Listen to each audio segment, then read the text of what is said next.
Hi folks, Tim here, and welcome back to From 8 to 38, the Chronicles of a Young Entrepreneur. This chapter is titled, It's All About the Weather, and that seems to be a very fitting title with what we are going through right now. I want to send a special thank you to Bob, who suggested the topic of this video. Turns out it is a very, very timely topic. So let's take a look outside and see what's going on right now. So here we are. If you look outside my garage right now, it is raining. So we've been in the middle of this type of weather for about a week. And that is something that is very, very difficult to deal with when you're trying to mow lawns. Now, our busy season started right around 2 weeks ago. And that kind of concluded our spring cleanup season and went straight into the lawn mowing season. So I want to discuss today how we have managed with the wacky weather we've had over the last 12 months. Because 10 of the last 12 months, the weather has been really, really difficult to work with and difficult to make money with from a landscaping perspective. So I'm going to start with what the weather's doing right now. Right now it's raining. For the last week, it has been raining. All of our lawns right now need to get cut. So what did we do? We went out and we mowed lawns in the rain, something that I don't like to do. But looking forward for the next week, they are also calling for 5 out of 7 days raining. So we need to get our lawns cut. They're growing. They don't stop growing just because it's raining. And a matter of fact, a rain like today, it's actually a pretty warm rain. So it's going to kick these lawns into overdrive. And that's something that I love to see, because when the grass is growing and we're cutting it, we're making money. It's great all the way around. We are equipped and we have invested a lot of money in mowing lawns proficiently, professionally, and leaving the properties looking great when we are done. So one of the things that we can control on a week like this is something that we did a long time ago. We did a lot of investigation into what mower is the best mower out there to do the job that we wanted to do. Now, we decided on Exmark, which to me gave the best cut in all conditions. So that was one of the things that we did. We did research before we bought these machines and said, what is going to work the best across all weather patterns? And that's tough. It's a tough thing to really make happen. So we invested heavily in our lawnmowers. That being said, there's something we can't control. We work almost exclusively in the town of Olive in Ulster County. And about half of the town is very, very heavy as far as how much clay is in the ground. So this rain hits the ground, it doesn't go through the way it would if you were in sandy soil. And it doesn't necessarily run off, even though we're fairly hilly here. There's a lot of low areas in the properties. So a lot of our lawns, after a rain like we've had for the last week and going forward for the next week, we will not be able to touch these lawns even with a push mower, a walk behind, small 21-inch push mower. We can't mow the lawns with, because you can't even walk across these lawns. So an outcome we don't want to have happen is no mowing, because if we're not mowing this time of year, we're not making money. So one of the things we can control is paying attention to what lawns stay wet and which ones dry really fast. You know, which one of our clients have lawns that we can mow either in the rain or shortly after a rain. Let's say it rains all night, but it's nice during the day. Well, those lawns that have an enormous amount of clay under that soil, we won't be able to mow them. But if we have one that drains off well, we could potentially mow it. And that's where we've had a lot of our clients for a lot of years, and we've really learned our lawns as far as what we can and can't do. So this coming week, Owen and I have already talked about it. We are going to be mowing, even if it's in the rain. And I know what lawns we can get away with, so that's something that we can control. Another thing we can control is, right now, they say we're supposed to have 2 nice days. Well, rather than doing a 10-hour day, which is what we usually do, we will probably do a couple extra hours, and that's something we can control. If we do 2 10-hour days, we worked and mowed for 20 hours. But if we can do 2 13-hour days or even 2 12-hour days, we were able to bump our 20 hours of mowing to either 24 or 26 hours. So those are a couple things we can control with the weather this time of year. And it's something that like I said, it's difficult. It's hard to explain this to our clients. It's hard to say, hey, I know your lawn is 6 inches tall, but we can't get there to mow because right now nobody can even walk across your lawn. So it takes a certain amount of finesse to be able to explain that to your clients as well. So that's something to keep in mind when you are exploring the potential of going into the landscaping business. So now I want to go into the winter weather that we just had. Now, from a commercial standpoint, because we do residential properties and we take care of commercial properties, from a commercial standpoint, we actually had an average winter, an average number of precipitation events. So those are events that we have to manage in some way, whether spreading salt or calcium or clearing the lots or sidewalks for snow. So we had an average number as far as that goes. But when it comes to our driveways, we actually had one driveway that we only plowed one time this year. And that was because the gentleman who does it has four-wheeler and he does it himself for the very small storms. But our average driveway last year, we only plowed, I think, 4 or 5 times. And we like to see somewhere in the 10 to 12 range as far as clearing driveways go.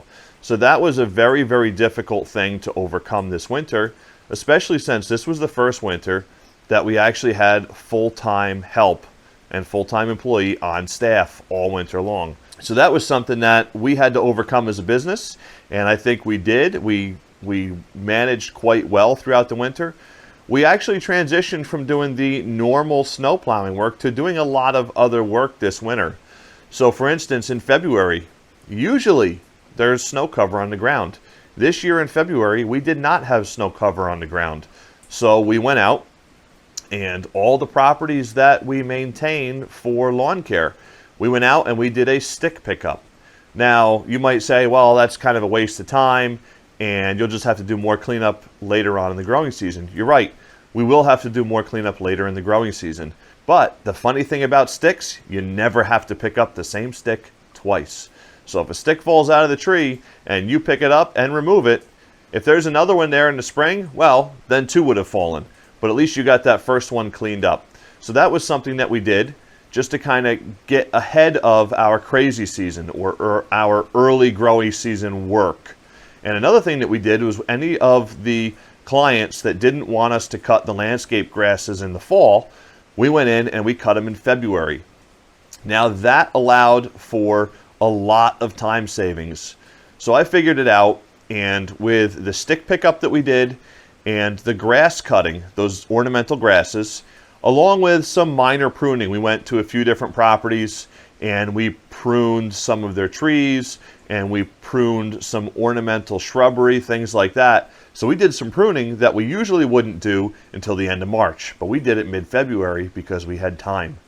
By doing all of that, it actually freed up 10 full days of the early growing season work. So work that we would usually do the last week of March into the middle of April, sometimes late April, we were getting that done in mid-February. So that was one of the things we could control, right? Again, we cannot control the weather or the lack thereof, or in our case, the lack of money coming in from plowing driveways. But we found other things to do. We did garage cleanouts, we did shed cleanouts, we did some fencing repair, all things that we usually don't really advertise that we do, but I know enough people that need enough help and say, hey, it's not snowing. Is there anything we could do? And I say, oh yeah, definitely. We want our garage cleaned out. We've wanted to take this shed off the property for a while. Could you demolition that and take it to the dump? So we did that kind of a thing. Last fall, the weather was fairly unremarkable. It was a little bit drier than normal, but when you're doing leaf cleanup, dry is nice. So last fall was really unremarkable. Now last summer is really what I want to get at, because last summer hurt. It really hurt. We had a great May and June, and that's why I said the last 10 months have been really crazy. I'm recording this video the last couple days of April. This video will be released on May 1st. So that's why I said the last 10 months have been wacky, because May and June of last year, of 2022, were really, really great for the landscape industry. The weather was perfect. We had just enough rain. The lawns were growing like crazy. So I actually looked at some of the records that I keep. And those of you who have watched my videos, you know that I keep records and I keep lists. And that way I know how many times we mow a property and how many times we do snow removal on a property, things like that. So May and June last year, awesome months. It was great. We had all kinds of great weather for lawns. We were mowing more than we had ever mowed at that time of year. Well, it came to a screeching halt right after the 4th of July. And we did all our 4th of July mows, and we started in on a really heavy drought. And lawns that we were mowing once a week all of a sudden went to every 2 weeks or every 3 weeks or non-existent. Now, the way we plan our year is if somebody's on a weekly schedule, we usually plan for 26 mows. Now, sometimes it's 24, other times it's 28, but for us, the average amount of mows that we do in our area on a weekly schedule is 26. And the average amount of mows that we do on a bi-weekly schedule kind of ranges from 13 to 14, which would make sense. It's half of 26. Usually it's 14 though, because we do usually a final mow with the leaf cleanup. So if you can imagine that we hit this drought for a solid 2 months, and for some of our lawns, they never really recovered. So we had a couple months of great mowing weather, and it just stopped. So if you figure that a lot of our weekly cuts, we actually lost 8 to 10 cuts this last summer. And our bi-weekly cuts, we lost somewhere between 4 and 5 cuts. Now that is money that just doesn't come back. That's money that when you're doing your budgets for the year, when you're doing your projected income for the business for the year, I can sit down and project that if I want to be conservative, I can project that our weekly lawns I will cut 22 times. And if we cut 23 or 24 or more, then that's great. So the same for our bi-weekly lawns. I can project a 10 to 11 cut season for our bi-weekly lawns. And that will give us enough wiggle room where if a small drought happens or we lose a couple weeks due to rain, like what's happening right now, we can make up. We can figure out a way to make that up, and our budget for the year and our projected income for the year runs off of those numbers. Well, last summer was a train wreck. Really difficult thing to get through. I was happy that we did, and then we had our fall cleanups, our winter, which was, again, really difficult to get through, and now we've had a spring, which has not really been easy.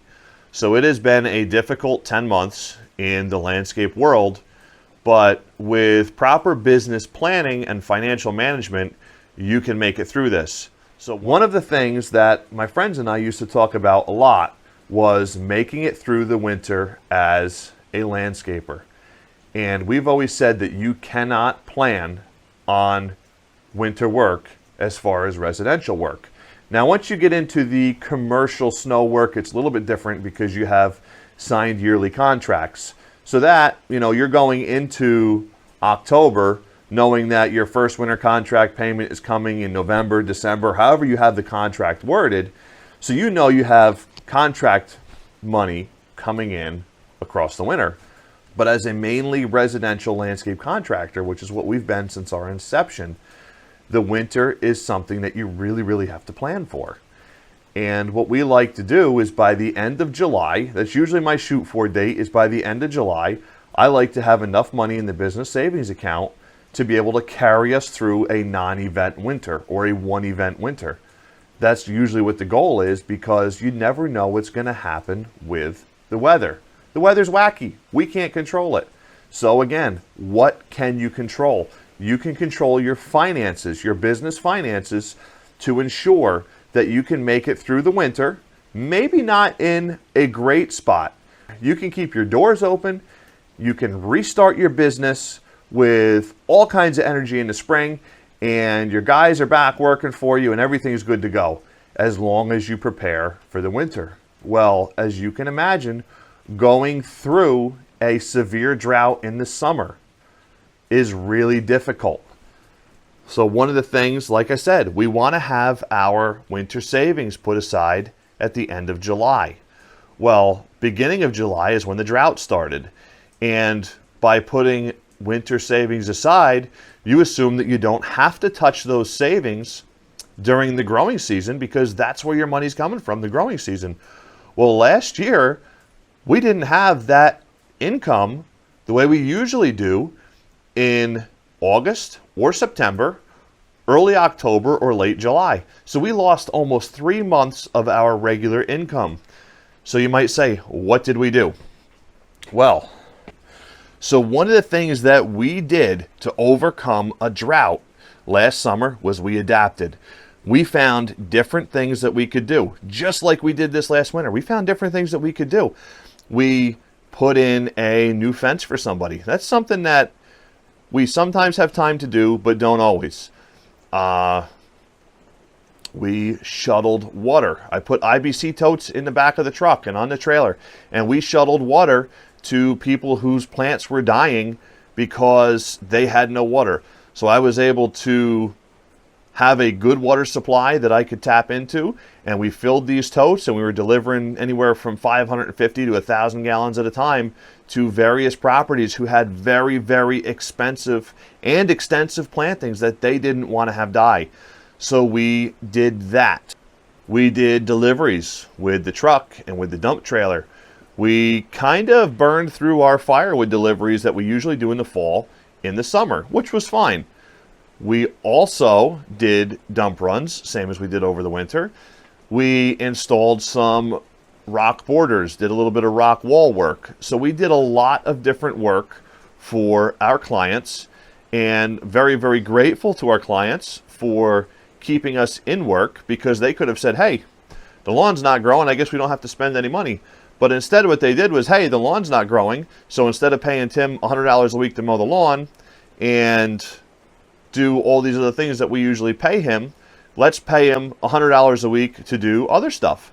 So that's exactly kind of how we made it through the summer. And we were able to, by doing that, by adapting, and by controlling what we could control, and working extra hard, working different hours, we were able to make it through the summer without hitting our winter money, which is great because we ended up needing it this winter. So those are a few of my thoughts on the weather.